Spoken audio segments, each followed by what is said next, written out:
په مونځ کې د زړه لګولو دپاره یو ډېر بهترین او اسان عمل په مونځ کې زړه لګول مسلمانانو ورونو ډېر خلک داسې دي چې هغوی وایي چې یاره جي مونږ کله مونځ کوو مونږ په دې نه پوهېږو چې یاره مونږ دا مونځ وکړو که مونږ څه وکړل بس ښکته او بره شو نور د مونځ په ذایقه د مونځ په خوند باندې مونږ نه پوهېږو په مونځ کې م زړه نه لګي ټوله ورځ کاروبار منډې تړې وهو کار کوو خو چې کله د الله رب العزت عبادت او دا اهم عبادت چې کله مونږ مونځ ته ودرېږو بیا په مونځ کې زمونږ زړه نه لګي بیا په مونځ کې مونږ لګیا یو کاروبارونه کوو او حسابونه کوو دا به کوو هغه به نه کوو نو لهذا د دغه شیطاني وسوسو یو قسم ته دا وسوسه هم ده خو لهذا د وسوسو په باره کې د دې نه مخکې مونږ یو ډېره بهترینه ویډیو او بهترین عمل چې دی هغه مونږ تاسو سره شریک کړی و او ډېرو زیاتو ملګرو هغه کتلی دی او ډېرو زیاتو ملګرو پرې عمل کړی دی والحمدلله دغسې ډېرو زیاتو ملګرو ته دې فایده حاصله شوې ده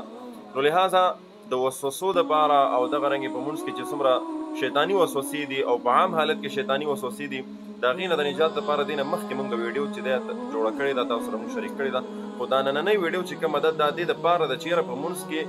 زړه څنګه به لګي دې دپاره څه عمل کول پکار دي څه نه دي کول پکار نو لهذا د ټولو نه مخکې دا خبره نوټ کول پکار دي چې مونځ څومره یو اهم عبادت دی ګورئ وایي کله چې تاسو مونځ کوئ که نه وایي تاسو دا ګمان کوئ چې الله رب العزت ما ګوري خبره ورسېدی الله رب العزت ما ګوري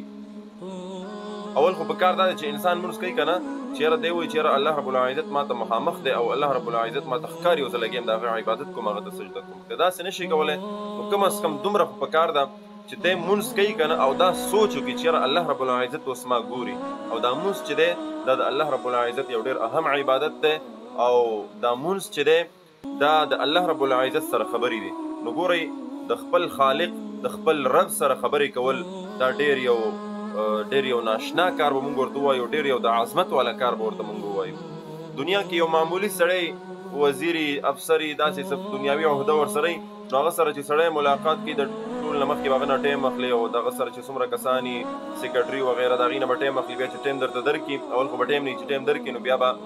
د هغه سره چې خبرې کوي نو د هغې به یو ناشنا انداز وي ته به کوشش دا کوې چې یاره دا پلانې افسر دا پلانې وزیر زما نه په خبره داسې خبره زه ونه کړم چې په هغې باندې دی ما نه خفه نه شي او دی چې دی زما نه ناراضه نه شي نو ګوره هغه یو دنیاوي معمولي وزیر به څه وي د هغه به عهده څه وي افسر به څه وي هغه د هغه عهده به څه وي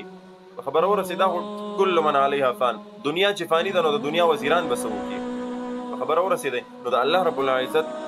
ذات مبارک چې دی دا ډېر چې دی دا د بادشاهانو بادشاه دی زموږ ستاسو خالق دی زموږ ستاسو رب دی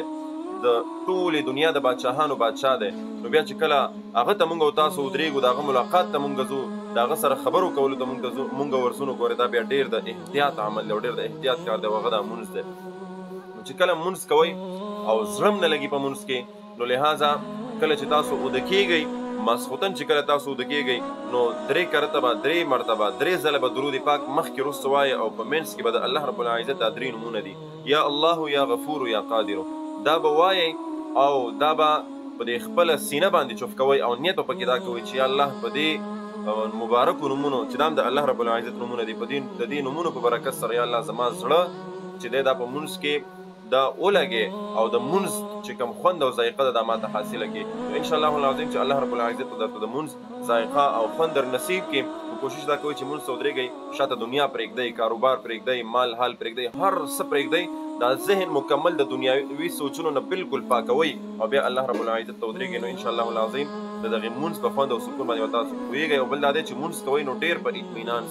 اطمینان سره مونځ کوئ زر مونځ به کوئ هر یو لفظ ګوره هر یو څیز ته سوچ او یو بله بهترینه خبره دا هم ده چې که تاسو وایئ چې زمونږ په مونځ کې زړه ولګي او د مونځ خوند او سکون او اطمینان چې دی هغه مونږ ته حاصل شي نو هغه دا دی چې تاسو د علماو سره کښېنئ او د مونځ چې کوم مونځ وایي د سبحان نواله تر بالکفار ملحقه پورې د دې ترجمه تاسو یاده کوئ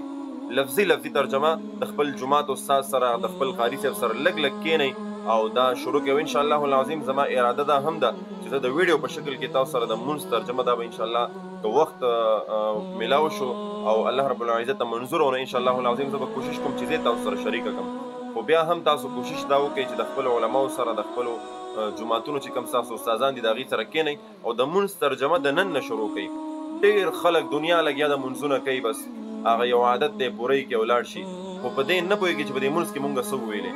کله چې موږ تاسو د مونځ په ترجمه باندې پوه شو، په لفظي ترجمه باندې، نو ان شاء الله العظیم بیا به موږ ته مونځ خوند راکړي چې موږ په مونځ کې وایو چې اهدنا الصراط المستقیم، اوخه یا رب موږ ته لاره نیغه،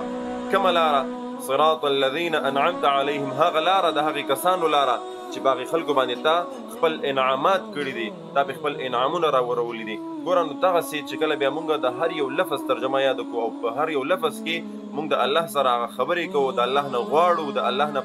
د داسې کارونه چې په هغې باندې الله رب العزت چې دی غضب کړی دی، الله رب العزت ناخوښه کړي دي او د هغې نه پناه غواړو، نو موږ ته به خوند راکوي. اوس ګوره ایاک نعبدو و ایاک نستعین، او رب خاص تا نه مدد غواړو، او و ایاک نستعین، او ایاک نعبدو، او خاص تا عبادت کو ربا، ستا عبادت کو، د بل چا عبادت نه کو، و ایاک نستعین، او خاص تا نه مدد غواړو. نو څومره خوند به کوي چې د دې ترجمه مونږ ته یاد وي، په دې مونږ پوهېږو چې مونږ په دې مونځ کې څه وایو، قل هو الله احد الله الصمد لم یلد. په دې باندې اوس هغه ترجمه چې دلته رانه شروع کېږي، خو لهذا ان شاء الله العظیم ویډیو اوږدېږي، بیا به تاسو سره کوشش دا وکړم چې زه به ان شاء الله شریکوم تاسو سره، خو تاسو خپله دا د نن نه چې دی دا کوشش وکړئ د خپلو جوماتونو استادانو سره کښېنئ او د منزل لفظي ترجمه یاده کړئ. چې کله تاسو د منزل ترجمه یاده کړه، نو بیا به ان شاء الله ستاسو چې دی په مونځ کې زړه لګي، د مونځ په خوند باندې به تاسو پوهېږئ، مونځ چې کوئ تاسو به خوند بیا درکوي ان شاء الله. نو امید ده چې تاسو به زما په دې خبرو باندې عمل کوئ. الله رب العزت دې اول ماله بیا تاسو له د عمل کولو توفیق را نصیب کړي، او الله رب العزت دې دا د مونځ غونته کې عظیم عبادت د دې خوند لذت د دې ذایقه دې دا زمونږ نصیب کړي، او الله رب العزت دې په مونځ کې زمونږ زړونه چې دی دا ولګئ، او زمونږ زړه دې دا الله رب العزت د مونځ سره چې دی دا کنیکټ کړي، او الله رب العزت دې مونږ ته د مونځ ذایقه را نصیب کړي. او امید ده چې